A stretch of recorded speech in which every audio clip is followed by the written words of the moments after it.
लोकसभा चुनाव 2014 फैसले का दिन है आज। न्यूज 24 के इलेक्शन सेंटर से आपके साथ मैं हूं रोमाना खान।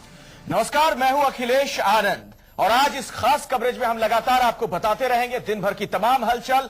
बस 2 घंटे का और इंतजार, नतीजे आने शुरू हो जाएंगे और ये तस्वीर साफ होने लगेगी कि आखिर किसकी बनने जा रही है सरकार। जी, तो सबसे बड़े महाभारत में फैसले का दिन 9 चरणों में देखिए लोकसभा चुनाव मतदान हुआ है और आज सुबह 8 बजे देश भर में एक साथ मतगणना शुरू होने जा रही है। जी और दर्शकों को हम बता दें कि आप टेलीविजन स्क्रीन पर इस वक्त जो टैली देख रहे हैं, अभी शून्य पर जो आंकड़े आपको नजर आ रहे हैं, बहुत जल्द ये बदलने शुरू हो जाएंगे और किस पार्टी को कहां से कौन जीत रहा है, कितनी सीटें मिल रही हैं, पल पल की हर खबर हम आप तक लगातार पहुंचाते रहेंगे। तो एक बार ये जो स्क्रीन आप देख रहे हैं, इसके बारे में आपको थोड़ा विस्तार से बता देते हैं। नीचे की तरफ ये जो आप टैली देख रहे हैं, इसमें हमने यूपीए मतलब कांग्रेस और कांग्रेस के जो सहयोगी दल हैं, जिसमें आप एनसीपी के से जीत किसे मिली मां।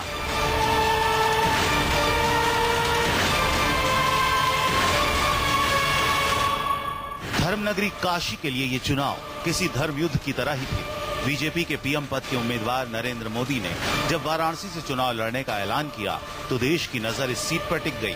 मोदी को चैलेंज करने आम आदमी पार्टी के संयोजक अरविंद केजरीवाल भी बनारस पहुंच गए। काफी जद्दोजहद के बाद कांग्रेस ने अजय राय को चुनावी जंग में उतारा। मुकाबला कांटे का रहा। चंद घंटों में काशी का फैसला सामने होगा। अमेठी गांधी परिवार का गढ़ है। अमेठी 1980 से अमेठी गांधी परिवार के साथ रही है। सिर्फ एक बार बीजेपी को यहां जीत मिली थी, लेकिन इस बार अमेठी के फैसले पर सबकी नजर है। वजह साफ है, विपक्षी पार्टियों ने कांग्रेस उपाध्यक्ष राहुल गांधी के खिलाफ तगड़ी घेराबंदी की थी। आम आदमी पार्टी ने साल की शुरुआत में ही कुमार विश्वास को अमेठी का गढ़ जीतने के लिए रवाना कर दिया, तो चर्चित टीवी स्टार रही स्मृति ईरानी को अमेठी से मैदान में उतारकर बीजेपी ने लड़ाई को और मुश्किल बना दिया। अमृतसर, गुरु की नगरी अमृतसर, बीजेपी के चर्चित चेहरे नवजोत सिंह सिद्धू लगातार ये सीट जीतते रहे हैं, लेकिन इस बार बीजेपी ने सिद्धू का टिकट काटकर पार्टी के थिंक टैंक कहे जाने वाले अरुण जेटली को मैदान में उतारा। शुरुआत में मुकाबला आसान लग रहा था, लेकिन कांग्रेस ने जैसे ही सूबे के पूर्व मुख्यमंत्री कैप्टन अमरिंदर सिंह को मैदान में उतारा तो लड़ाई कांटे की टक्कर में बदल गई।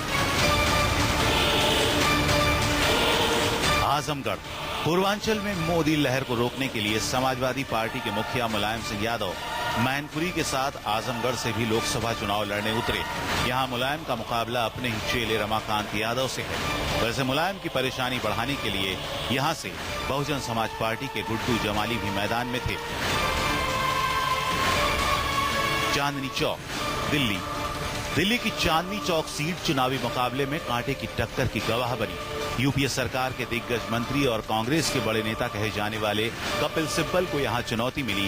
बीजेपी के डॉक्टर हर्षवर्धन और पत्रकार से नेता बने आम आदमी पार्टी के आशुतोष से अब चांदनी चौक का फैसला क्या है, कुछ देर में इसका खुलासा हो जाएगा। चंडीगढ़, चंडीगढ़ की सीट पर ग्लैमर और राजनीति का बेजोड़ मुकाबला हुआ। यहां आम आदमी पार्टी ने गुल पनाग को मैदान में उतारा तो बीजेपी ने किरण खेर को। कांग्रेस की तरफ से मैदान में उतरे पवन बंसल। रेलवे घूस घोटाले में अपनी कुर्सी गंवाने वाले बंसल की साख इस चुनाव में दांव पर है। सारण, बिहार की सारण लोकसभा सीट राष्ट्रीय जनता दल के लिए जीवन मरण का सवाल है। लालू मैदान से बाहर हैं। सारण में बिहार के पूर्व मुख्यमंत्री और लालू की पत्नी राबड़ी देवी विरासत संभालने पहुंची हैं। मुकाबला लालू से चुनाव हार चुके राजीव प्रताप रूडी से है। कानपुर, लोकसभा चुनाव 2014 में कानपुर चर्चा में रहा दिग्गजों के टकराव के कारण। काफी नानुकुर के बाद वाराणसी सीट मोदी के लिए छोड़कर कानपुर पहुंचे थे मुरली मनोहर जोशी। मुकाबला कांग्रेस के केंद्रीय मंत्री श्री प्रकाश जायसवाल से था। लगातार 3 बार कानपुर से जीत चुके जायसवाल और जोशी के बीच कांटे की टक्कर हुई। पाटलिपुत्र, बिहार की हाई प्रोफाइल सीट रही पाटलिपुत्र। यहाँ मुकाबला चाचा और भतीजी के बीच रहा। लालू ने पाटलिपुत्र सीट से बेटी मीसा भारती को मैदान में उतारा तो बागी राम कृपाल यादव बीजेपी का दामन थामकर पाटलिपुत्र में कमल खिलाने पहुंच गए। आज पाटलिपुत्र सीट का नतीजा बताएगा कि किसका दांव सही बैठा। बठिंडा। पंजाब की बठिंडा सीट चुनाव में खानदानी जंग के लिए चर्चित रही। यहां पंजाब के सबसे ताकतवर खानदान बादल परिवार के बीच लड़ाई रही। मुख्यमंत्री प्रकाश सिंह बादल से बगावत करने वाले भतीजे मनप्रीत सिंह बादल ने बठिंडा में बादल की बहू हरसिमरत कौर बादल को चुनौती दी है। पूरे महीने चले चुनावी प्रचार में इन सीटों पर नेताओं ने जमकर प्रचार किया, एक दूसरे के खिलाफ आरोप लगाए, वायदों की झड़ी लगा दी। अब फैसले की घड़ी है कि जनता के दिल में जगह बनाने में कौन कामयाब रहा। Bureau report, news 24। जी हां, तो दावों और वादों का दौर खत्म हो चुका है। बस कुछ ही पलों का और इंतजार कीजिए, नतीजे आने शुरू हो जाएंगे।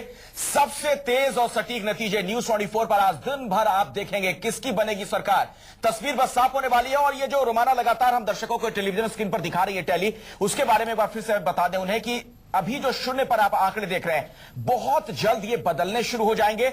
जैसे जैसे रुझान मिलने शुरू होंगे, हम लगातार आप तक ये खबर पहुंचाते रहेंगे कि बीजेपी कहां से जीत रही है, कहां से कांग्रेस के हाथ कामयाबी लग रही है, बाकी पार्टियां कहां से जीत रही हैं। लेकिन इसमें जो एक तस्वीर आई है वो आपको बता दें, कानपुर की तस्वीर है, बहुत ही महत्वपूर्ण है। भारतीय जनता पार्टी की बात की जाए तो ये बीजेपी खेमे की तस्वीर। जश्न का माहौल सुबह से ही शुरू हो चुका है। हालांकि यह तय नहीं है कि मुरली मनोहर जोशी अभी यहां से जीतेंगे कि नहीं। कांटे की उनकी टक्कर है श्री प्रकाश जायसवाल के साथ। और आइए जरा सीधे आपको लिए चलते हैं, बीजेपी के कार्यकर्ता किस तरीके से खुशियां मना रहे हैं। अभी मतगणना शुरू नहीं हुई, तभी की ये तस्वीरें आ गई हैं। लेकिन कांग्रेस खेमे का क्या हाल है? रमन कुमार कांग्रेस मुख्यालय से हमारे संवाददाता हमारे साथ मौजूद हैं। रमन, कांग्रेस जो मुख्यालय वहां पर इस वक्त किस तरीके का माहौल, क्या कुछ कार्यकर्ता पहुंचना शुरू हुए? हम बीजेपी के कार्यकर्ताओं में तो जबरदस्त जोश देख रहे हैं। बिल्कुल रोमाना, अगर बीजेपी की दफ्तर की बात करें और कांग्रेस दफ्तर की बात करें तो आपको भारी फर्क नजर आएगा, क्योंकि बीजेपी दफ्तर के बाहर बैरिकेडिंग लगी हुई है, सुरक्षा के तगड़े इंतजाम है, कार्यकर्ताओं का जमावड़ा है। लेकिन इस वक्त मैं कांग्रेस दफ्तर के अंदर हूं। यहां पे आपको मैं दिखाना चाहता हूं, कांग्रेस दफ्तर के अंदर भी पार्टी की तरफ से मीडिया को कवर करने के लिए, मीडिया से बात करने के लिए जो प्रवक्ता यहां पे आएंगे उनका पूरा अरेंजमेंट किया गया है। लेकिन यहां पे आपको मीडिया के लोग ही ज्यादा दिखेंगे, कांग्रेस के कार्यकर्ता नजर हैं। हालांकि 7 बजे से वक्त दिया गया है कि कांग्रेस के प्रवक्ता यहां पे आएंगे, क्योंकि जो कांग्रेस के मुद्दे पर बात करने की बारी आएगी उनकी, तो पार्टी की तरफ से इंतजाम किया गया है कि मीडिया को पार्टी का पक्ष जानने के लिए यहां पे प्रवक्ता मौजूद हों 7 बजे से, और 7 बजे के बाद लगातार वो पार्टी को डिफेंड करेंगे या पार्टी की तरफ से अपनी बात रखेंगे। जी रमन, लेकिन एक बड़ा बहुत ही महत्वपूर्ण बात ये भी है कि वहां पर जो तमाम पोस्टर लगे थे उनकी शक्ल बदल चुकी है। जिन पोस्टर पर सोनिया गांधी, राहुल गांधी नजर आ रहे थे, अब सिर्फ वहां पर पंजे का निशान दिख रहा है। बिल्कुल सही कहा आपने कि क्योंकि जब चुनाव लड़ा गया था उस वक्त राहुल गांधी और सोनिया गांधी के पोस्टर्स लगे हुए थे, लेकिन जो पार्टी की तरफ से यहाँ पे बैनर्स दिया गया है उसमें सिर्फ पंजे का निशान दिया गया है, ताकि ये रिप्रेजेंट करे, जो पार्टी प्रवक्ता बैठेंगे उनके बैकग्राउंड में सिर्फ पंजे का निशान दिया गया है, ताकि ये उनको रिप्रेजेंट करे कि ये कांग्रेस पार्टी की तरफ से अधिकृत प्रत्याशी के तौर पर है। लेकिन बाकी बीजेपी की अगर बात करें तो बीजेपी में नेताओं, खासकर नरेंद्र मोदी के नाम पर चुनाव लड़ा गया है और नरेंद्र मोदी, राजनाथ सिंह से लेकर कई नेताओं की तस्वीरें वहां पर आपको मिलेंगी। लेकिन कांग्रेस पार्टी के दफ्तर में जो बैनर लगाया गया है उसमें सिर्फ पंजे का निशान है। जी आप रहिए रमन, लौटेंगे आपके पास। तो कुल मिलाकर कांग्रेस के कार्यकर्ताओं का मोरल बहुत डाउन, और ये जो तस्वीरें आपके सामने है, दरअसल ये कोलकाता से तस्वीरें आ रही हैं। यहां जो मतगणना जिन सेंटर्स पर होगी वहां पर किस तरीके से सुरक्षा का इंतजाम किया गया है वो तस्वीरें आप देख रहे हैं। पुलिस, अर्धसैनिक बलों के जवान जिनकी तैनाती कर दी गई है। अपने दर्शकों को बता दें कि देश भर में 989 मतदान केंद्र बनाए गए हैं, जहां पर मतगणना की शुरुआत बस होने ही वाली है। ये आप देख रहे हैं पश्चिम बंगाल में कोलकाता की तस्वीर है, जहां पर एक मतगणना केंद्र के बाहर भारी सुरक्षा व्यवस्था। पश्चिम बंगाल बहुत ही महत्वपूर्ण है, देखना यह अहम होगा कि आखिर टीएमसी क्या एक बार फिर से पिछली बार की तरह सफलता को दोहराती है। तृणमूल कांग्रेस का बहुत कुछ दांव पर लगा हुआ है। कांग्रेस क्या कुछ कर पाती है और क्या बीजेपी यहां से करेगी, क्योंकि नरेंद्र मोदी ने यहां पर रोमाना, जब नरेंद्र मोदी यहां पर पहुंचे थे तो बहुत ही जोर शोर के साथ न सिर्फ वो भाषण दे रहे थे बल्कि ममता बनर्जी पर जमकर उन्होंने निशाना भी साधा था। बिल्कुल, और अखिलेश, सुरक्षा के लिहाज से खासा संवेदनशील भी पश्चिम बंगाल, क्योंकि हमने देखा कि चुनाव में मतदान के दौरान जो हिंसा की घटनाएं यहां पर सामने आई, खूनी झड़पें तक हुई हैं अलग अलग पार्टियों के समर्थकों के बीच। उसी के बाद से अब मतगणना के दिन किसी भी तरीके का कोई लापरवाही बरतने के मूड में नहीं चुनाव आयोग। ये सुरक्षा के पुख्ता इंतजाम जो कोलकाता में आप देख रहे हैं, जहां पर जवान तैनात कर दिए गए हैं। और आइए हम सीधे रुख करेंगे हमारे सहयोगी लगातार हमारे साथ बने हुए हैं। भूपेंद्र सिंह हमारे साथ मौजूद हैं, उनका रुख कर लेते हैं जरा। भूपेंद्र, गुजरात मॉडल, इस मॉडल का इन 2014 चुनाव के प्रचार में बार बार जिक्र किया गया है। मैं आपसे समझना चाहूंगी कि गुजरात की जो सीटें हैं तमाम, क्या उस पर यह उम्मीद की जाए कि अपने इस मॉडल के बूते पर तो कम से कम कमल खिला पाएंगे नरेंद्र मोदी?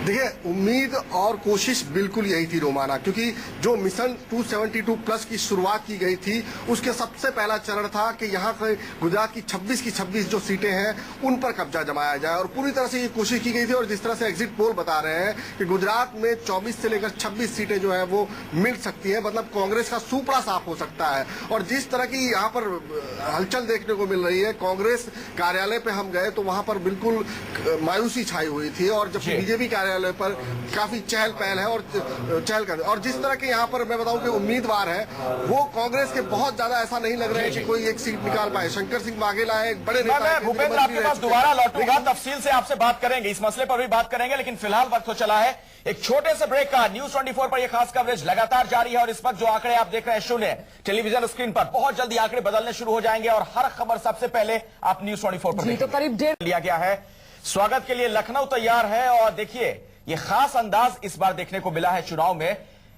छा गई मोदी साड़ी जो आप देख रहे हैं, मोदी ब्रांड की साड़ी भी आ चुकी है, इसके पहले और भी कई प्रोडक्ट आप देख चुके हैं। तो मोदी को पूरी तरीके से ब्रांड बनाकर भुना लिया इस बार भारतीय जनता पार्टी ने, और शायद इसका एक बड़ा फायदा बीजेपी को मिलता नजर आ रहा है अगर अब तक एग्जिट पोल के नतीजों पर यकीन करें। हालांकि करीब 1.5 घंटे का और वक्त बचा है, इसके बाद तस्वीर साफ होनी शुरू हो जाएगी कि आखिर क्या कुछ होने जा रहा है देश में, अगली सरकार किसकी बनेगी, क्या नरेंद्र मोदी देश के प्रधानमंत्री बनने जा रहे हैं। अच्छा, बहुत अहम यह है कि अब तक हम देखते थे कि चाहे मिठाई होती थी या फिर कपड़ों पर अगर छापे होते थे तो वो पार्टी के चिन्ह के होते थे, लेकिन इस बार हर जगह सिर्फ और सिर्फ एक ही चेहरा, नरेंद्र मोदी का चेहरा। ये जो साड़ी देख रहे हैं आप, इस पर भी नरेंद्र मोदी की तस्वीर छपी हुई है। और चलिए दर्शकों को दिखाते हैं भारतीय जनता पार्टी के दफ्तर की बात की जाए दिल्ली में तो वहां पर किस तरीके से मीडिया कवरेज के लिए इंतजाम किए गए। हमारे संवाददाता कुंदन वहां पर मौजूद हैं, उन्होंने इसका जायजा लिया है, देखिए।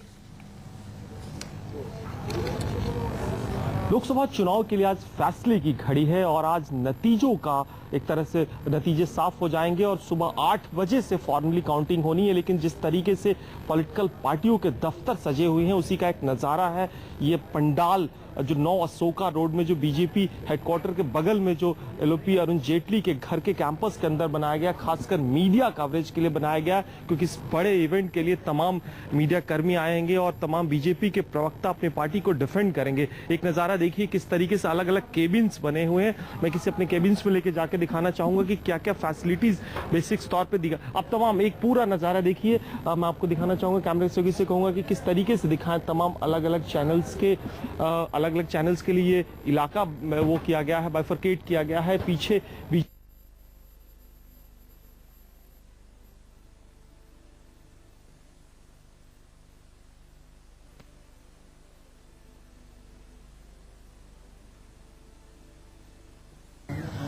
तो शायद किसी तरह की तकनीकी खामी आ गई है, आपको सुनवाएंगे क्या कुछ कहा हमारे संवाददाता ने, किस तरह के इंतजाम किए गए। चहल पहल बहुत तेज है, कुल मिलाकर जो एक बड़ी तस्वीर नजर आ रही है भारतीय जनता पार्टी खेमे की बात की जाए तो वहां पर खुशी का माहौल है, चूंकि एग्जिट पोल के जो नतीजे हैं वो फेवर में है बीजेपी के। ऐसे में पहले से लड्डू से लेकर तमाम तरह की तैयारियां वहां पर पटाखे वटाखे और सजाए भी गए हैं बीजेपी के जो देश भर में अलग अलग दफ्तर हैं। और ये हम आपको दिखा रहे हैं कुछ मतदान केंद्रों की तस्वीर है जहां पर किस तरह के इंतजाम है देश भर में। जैसा कि हमने आपको बताया करीब 989 मतदान के केंद्र हैं और बहुत जल्द वहां पर मतगणना शुरू होगी। आइए एक बार फिर से रुक करेंगे, हमारे साथ हमारे संवाददाताओं की टीम मौजूद है। कांग्रेस मुख्यालय से रमन कुमार हमारे साथ मौजूद है। रमन, इस वक्त आपसे मैं समझना चाहूंगी कि कांग्रेस का देखिए कोई भी नेता बड़ा सामने नहीं आ रहा है, कांग्रेस कार्यकर्ता जो कांग्रेस मुख्यालय जो दिल्ली में है वहां तक नहीं पहुंच पा रहे हैं। ऐसे में बड़ी चुनौती कांग्रेस के आला नेताओं के सामने आखिर है क्या? किस तरीके से सामना करने के लिए पूरी एक रणनीति कांग्रेस की तरफ से बनाई जा रही है आज के दिन के लिए खासतौर से? देखिए रोमाना, एक बात मैं आपको ये बताना चाहूंगा कि कल कांग्रेस प्रवक्ताओं की बैठक हुई और मीडिया डिपार्टमेंट के जो चेयरमैन है अजय माकन, जो कि खुद नई दिल्ली संसदीय सीट से चुनाव लड़ रहे हैं, उन्होंने सभी प्रवक्ताओं को ये बात समझाई कि जो भी एग्जिट पोल के नतीजे सामने आ रहे हैं उसके मुताबिक अगर चुनाव परिणाम आता है तो क्या बोलना है, कैसे बोलना है, क्योंकि पार्टी के सामने बड़ी चुनौती है कि राहुल गांधी की अगुवाई में चुनाव लड़ा गया। राहुल गांधी ने काफी जगह पर चुनाव प्रचार किया और अगर एग्जिट पोल के मुताबिक ही चुनाव परिणाम आते हैं तो राहुल गांधी नरेंद्र मोदी के मुकाबले फेल होंगे। ये सवाल जब पूछा जाएगा तो इस सवाल का जवाब कैसे देना है। और अगर कांग्रेस पार्टी को 120-130 सीटें आती है, उस स्थिति में कांग्रेस पार्टी नई सरकार बनाने के बारे में क्या संकेत दे सकती है, किस तरीके से नरेंद्र मोदी या बीजेपी को रोकने के लिए थर्ड फ्रंट को समर्थन देने या समर्थन लेने के बारे में विचार करेगी। इस बारे में नतीजे आएंगे उसके बाद इस पर भी हम चर्चा करेंगे, लेकिन जरा ये बताइए राहुल गांधी कहां हैं? क्या मीडिया से आज मुखातिब होंगे? चूंकि प्रधानमंत्री के फेयरवेल के लिए जब डिनर का आयोजन किया गया, वहां से जब राहुल गांधी नदारद थे तो तमाम सवाल खड़े हुए थे और असहज स्थिति हो गई थी। कांग्रेस के तमाम प्रवक्ता हो या बड़े नेता हो इसका जवाब तरीके से नहीं दे पा रहे थे। क्या आज राहुल गांधी मीडिया से मुखातिब होंगे नतीजों के बाद? बिल्कुल अखिलेश, इसमें भी कह सकते हैं आपकी कहीं न कहीं कांग्रेस पार्टी के नेताओं की कमियां रही, खामियां रही कि राहुल गांधी जब प्रधानमंत्री मनमोहन सिंह से पहले मिलकर जा चुके थे और उन्होंने ये कहा हुआ था कि जिस दिन सोनिया गांधी का डिनर है उस दिन वो मौजूद नहीं रह पाएंगे। ये बात अगर पहले कम्युनिकेट मीडिया कर्मियों को हो जाता तो जो संदेश गया कि राहुल गांधी की मौजूदगी से बीजेपी को एक मुद्दा मिल गया चुनाव के बाद भी उस मुद्दे को भुनाने का, वो मुद्दा नहीं बन पाता। ये कहीं न कहीं कांग्रेस पार्टी के नेताओं की एक कमी रही जिसको बाद में उन्होंने रियलाइज भी किया। लेकिन राहुल गांधी कल आ चुके हैं और राहुल गांधी आज जो कार्यक्रम यहाँ पे बनाया गया है उस कार्यक्रम के मुताबिक 7 बजे से कांग्रेस पार्टी के प्रवक्ता यहाँ पर पार्टी की तरफ से अलग अलग चैनलों में जाएंगे और जब नतीजे सामने आएंगे, नतीजे सामने आने के बाद सोनिया गांधी और राहुल गांधी खुद यहाँ पे आएंगे। लेकिन अखिलेश, मैं आपको सिर्फ एक बात कि राहुल गांधी की टीम के लोग क्या सोचते हैं, हमारे साथ राहुल गांधी की टीम के एक सदस्य नौशाद हैं, उनकी भावना, उनको क्या लग रहा है, ये बात हम आपको जानना चाहते हैं इनसे कि नौशाद, आपको लगता है कि 10 साल तक सरकार में रहने के बाद कहीं न कहीं पार्टी में कमजोरी रही, इसका खामियाजा आज भुगतना पड़ रहा है? नहीं, कमजोरी नहीं, मतलब ऐसा है ना, कुछ मीडिया के दोस्तों ने भी 6 महीने से लगातार प्रोपेगेंडा भारतीय मीडिया के लोगों जो आ रहा है ये चुनाव के नतीजे आ रहे हैं, जो गुस्सा है वही मीडिया ने दिखाया। नहीं, गुस्सा नहीं, मीडिया ने ज्यादा गुस्सा दिया। पीछे देखिए अन्ना हजारे के मूवमेंट को बहुत तो सरकार की कमी आपको नजर? सरकार के अचीवमेंट्स तो देखिए, सरकार के ये तो देखिए काम बहुत किए हैं सरकार ने, लेकिन जनता तो नहीं मान रही है ना। नहीं, जनता मान नहीं रही है। मैंने आपको बताया कि पिछले 6 महीने से चलिए रमन, मैं लौटूंगी आपके पास और हम इंतजार करेंगे कि कांग्रेस के दल में कुछ मंथन किया जाए और उसके बाद कोई परिपक्व एक राय सामने निकल कर आए। हम इससे पहले आगे बढ़ें, जरा आपको गुजरात एक बार फिर से लिए चलते हैं। देखिए, नरेंद्र मोदी जिन पर 2014 चुनाव में सबकी नजरें टिकी रही और नरेंद्र मोदी ने एक के बाद एक ताबड़तोड़ रैलियां की, नरेंद्र मोदी के इर्द गिर्द ही घूमा ये 2014 का चुनाव। बताया जा रहा है कि 3000 किलोमीटर का पूरा सफर, 3000 लाख किलोमीटर का सफर जो नरेंद्र मोदी ने तय किया और आखिरकार आज नतीजे का दिन है। क्या फल मिलेगा नरेंद्र मोदी को? शायद नरेंद्र मोदी की ये रात यकीनन बड़ी बेचैनी, बड़ी बेसब्री में बीती होगी। इसी का जायजा लिया हमारे संवाददाता सिद्धांत ने। आज सुबह तय वक्त से पहले वो उठ गए, जिसके बाद उन्होंने अपना व्यायाम किया, योगा किया और अब उनकी निगाहें उन नतीजों पे हैं जिनके लिए उन्होंने कई महीनों से मेहनत की। तकरीबन 400 से ज्यादा रैलियों को संबोधित किया, ना जाने कितनी 3D रैलीज कर डाली, पूरे देश में कितने किलोमीटर चल गए। आज नतीजों का दिन है। आज देखना दिलचस्प होगा कि किसकी सरकार बनती है और कौन सत्ता में आता है। इस वक्त मैं मुख्यमंत्री नरेंद्र मोदी के निवास के बाहर मौजूद हूँ। मेरे पीछे देख सकते हैं ये उनका गांधीनगर स्थित निवास है, सीएम निवास है। आज के नतीजों के बाद ही पता लगेगा कि नरेंद्र मोदी इस निवास में कितने दिन और रहते हैं। जब से वो मुख्यमंत्री बने गुजरात से, तब से वो इस निवास में रह रहे हैं। लेकिन आज के नतीजे ये तय करेंगे कि नरेंद्र मोदी अब कितने घंटों के मेहमान हैं इस निवास में। फिलहाल पूरे अहमदाबाद समेत पूरे गुजरात को दुल्हन की तरह सजा दिया गया है। एक तरीके से ऑप्टिमिज्म है बीजेपी और मोदी में जीत को लेकर। यही वजह है गुजरात के और अहमदाबाद के कोने कोनों में जश्न की तैयारियां की जा रही हैं कि जैसे ही निर्णय आए और अगर यदि मोदी या एनडीए सरकार सत्ता में आती है तो पूरे गुजरात जश्न में डूब जाएगा। देखना दिलचस्प होगा कि चुनावी नतीजे और जनता का मत क्या कहता है। कैमरामैन इम्तियाज खान के साथ सिद्धांत मिश्रा, न्यूज़ 24 अहमदाबाद। नरेंद्र मोदी आपको बता दें 2 सीटों से चुनाव लड़ रहे हैं, वडोदरा से भी और वाराणसी से भी। तो दोनों जगह के नतीजे महत्वपूर्ण होंगे और यह देखना अहम होगा। जीत के तो दावे किए जा रहे हैं, अगर मोदी जीतते हैं काशी से खास तौर पर, तो मार्जिन क्या रहता है। इसके अलावा देखिए सोनिया गांधी की जीत पक्की मानी जा रही है। इसके अलावा बड़ा सवाल यह कपिल सिब्बल का क्या होगा। चांदनी चौक सीट से चुनाव लड़ रहे हैं, कांग्रेस के कद्दावर नेता हैं, मंत्री हैं सरकार में, उनके खिलाफ हर्षवर्धन है और आम आदमी पार्टी के नेता हैं आशुतोष, वो भी इस दंगल में है। और सारण की बात की जाए तो यहां पर क्या राबड़ी देवी जीतेंगी या राजीव प्रताप रूढ़ी बाजी मार ले जाएंगे।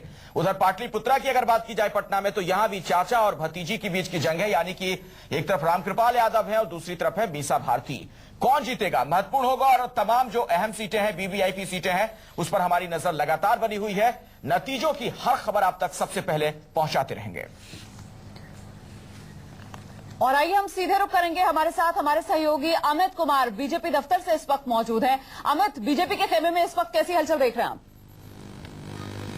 देखिए, हलचल तो कल से ही बहुत तेज है, क्योंकि उनको पूरी उम्मीद है कि इस बार का जो एग्जिट पोल है उन्हें धोखा नहीं देगा 2004-2009 की तरह। इसलिए पार्टी पूरी तरह से तैयार है। लेकिन सबसे बड़ी बात कि जो पार्टी के बड़े नेता है वो खुद चुनावी दंगल में कहीं ना कहीं फंसे हुए हैं। चाहे अरुण जेटली की बात करें, अमृतसर से उनका चुनाव आप अपनी बात रखिएगा अमित, लेकिन जरा ये बताइए जो लड्डू बने थे कहां पे रखे गए? बीजेपी दफ्तर में ही है। देखिए, अभी बीजेपी दफ्तर का जो कैंटीन है वहां पे लड्डू रखा हुआ है, क्योंकि बनकर तैयार है। बस इंतजार है कि थोड़ा सा माहौल बने, जब शुरुआती रुझान एक बार शुरू हो जाएगा और पार्टी को लगने लगेगा कि वो कुछ अच्छी बढ़त बना ली है, तो इसका लड्डू बटना शुरू हो जाएगा। इसी तरह से आतिशबाजी भी जो है वो पार्टी दफ्तर में रखा हुआ है, पूरी तैयारी है। बस इंतजार है कि शुरुआती रुझान का एक बार रुझान आने लगे, करीब 10 से 10:30 के बाद इसी जगह पे देखिएगा आप, जश्न का माहौल होगा। अमित रहिए आप हमारे साथ, रमन कुमार भी हमारे साथ मौजूद हैं और जरा सुन लेते हैं लखनऊ से उम्मीदवार कांग्रेस नेता रीता बहुगुणा जोशी इस वक्त क्या कह रही हैं। व्यापक गड़बड़ियां हुआ करती तो वो इस बार नहीं हुई हैं, तो पीसफुल भी रहा, हिंसा कम हुई और मैं समझती हूँ कि 7 फेज में करा के चुनाव आयोग ने सही निर्णय लिया और चुनाव काफी सौहार्दपूर्ण वातावरण में हुआ है। अब आज काउंटिंग है, उसके बाद रिजल्ट्स। तो अब आपने चूंकि काफी मेहनत करी है पूरा इलेक्शन में, आप कैसे देखते हैं, चूंकि नतीजे अब काफी कम टाइम बचे, आप कैसे देखते हैं? हम तो आशान्वित हैं कि चाहे एग्जिट पोल कुछ भी दिखाए, कांग्रेस की परफॉर्मेंस उससे कहीं बेहतर होगी। और ऐसा नहीं है कि यूपीए इतने नीचे जाने वाला है। यूपीए की परफॉर्मेंस में हम लोगों को काफी आशा है, उम्मीद है। और अभी 12-1 बजे तक बहुगुणा जोशी को आप सुन रहे थे, बहुत ही ज्यादा आशावादी हैं, अभी भी उन्हें उम्मीद है कि वो जीत जाएंगी। हालांकि राजनाथ सिंह के साथ उनकी कड़ी टक्कर है और इस वक्त जो तमाम एग्जिट पोल के नतीजे आए हैं उसके मुताबिक ये माना जा रहा है, आकलन ये लगाया जा रहा है कि राजनाथ सिंह का पलड़ा थोड़ा सा भारी है। हमारे साथ हमारे तमाम संवाददाता बने हुए हैं, एक बार फिर से आपको जरा कांग्रेस दफ्तर लिए चलते हैं, रमन कुमार के पास भी।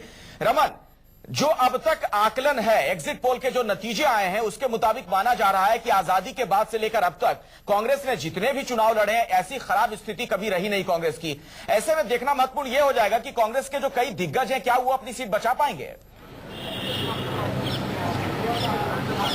बिल्कुल, सबसे बड़ी चुनौती होगी पार्टी के नेताओं के सामने, क्योंकि जो एक माहौल बना था, मनीष तिवारी ने चुनाव लड़ने से मना कर दिया था, उसके बाद कई नेताओं की तरफ से ये बताया गया कि इस बार पार्टी की हालत खराब है, इसीलिए वो चुनाव नहीं लड़ना चाहते।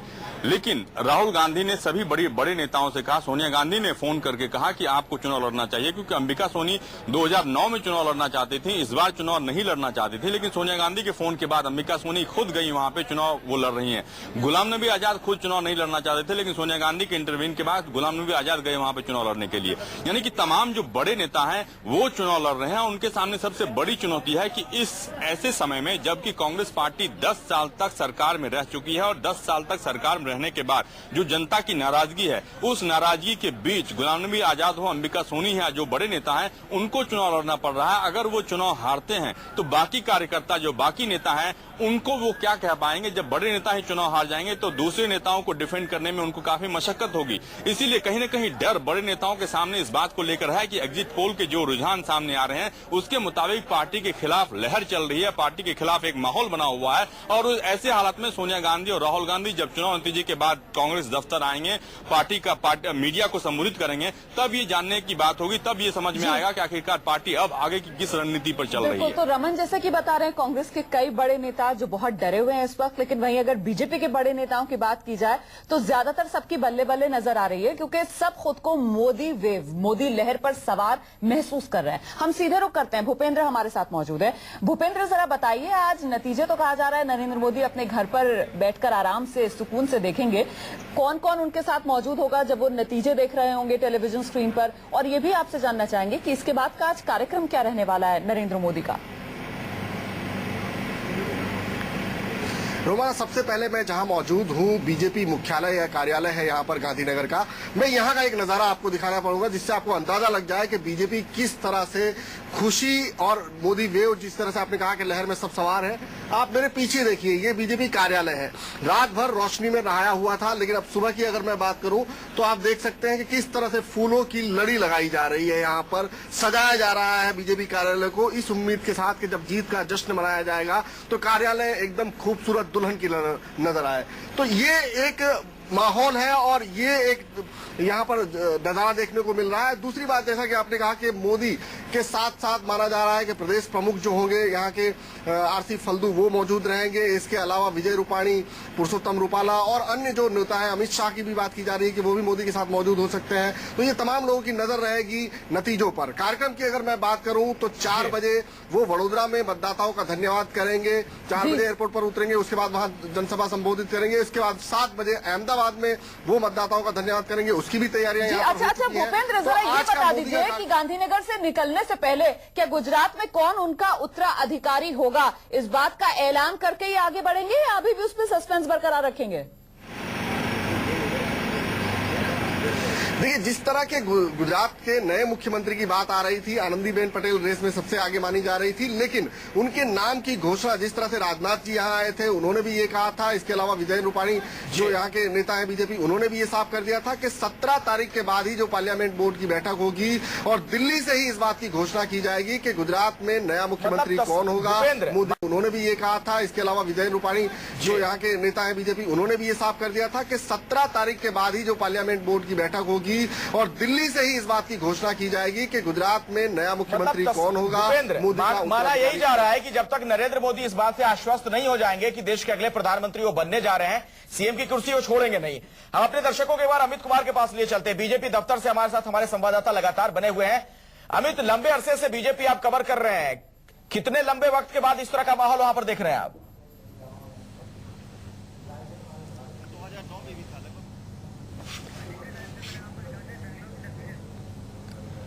शायद अमित की आवाज हम तक नहीं पहुंच पा रही है। दोबारा मैं अपने संवाददाता के पास आपको लिए चलूंगा, लेकिन ये बेंगलुरु की तस्वीर है। यहां भी शायद ऐसा लगता है कि ये कोई मतगणना केंद्र है जहां पर सुरक्षा के कड़े इंतजाम किए गए हैं।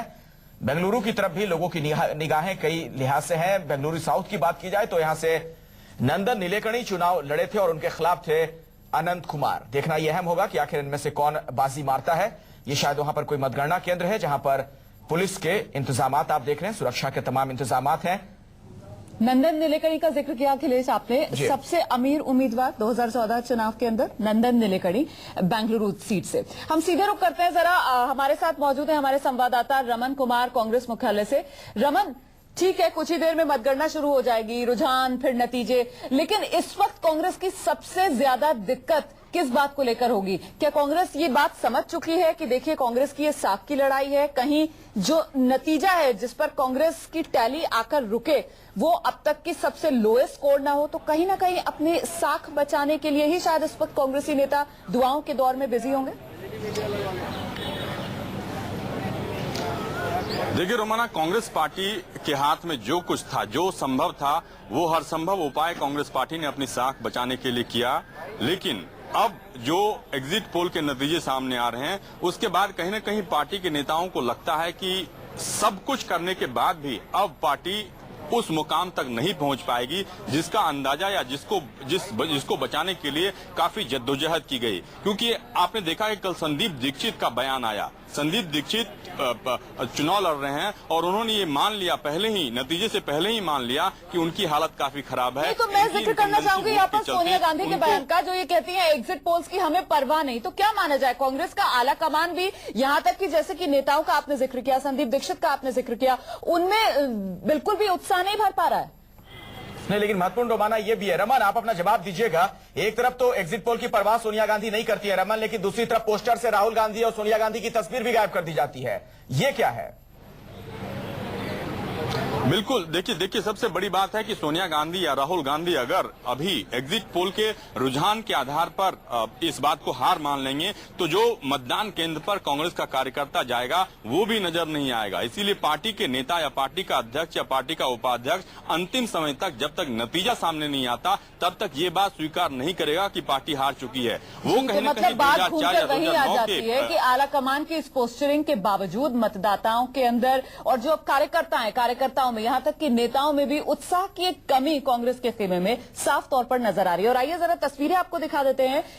बीजेपी दफ्तर के बाहर की ये तस्वीरें आपके सामने हैं, जहां हलचल बढ़ती हुई नजर आ रही है। अभी तो सड़कें वैसे सूनी नजर आ रही हैं, शायद ये कोई पीसीआर वैन है जो इधर से उधर मूव करती हुई नजर आ रही है, लेकिन बहुत जल्द आप देखेंगे यहां पर किस तरह की सरगर्मी तेज हो जाएगी। अपने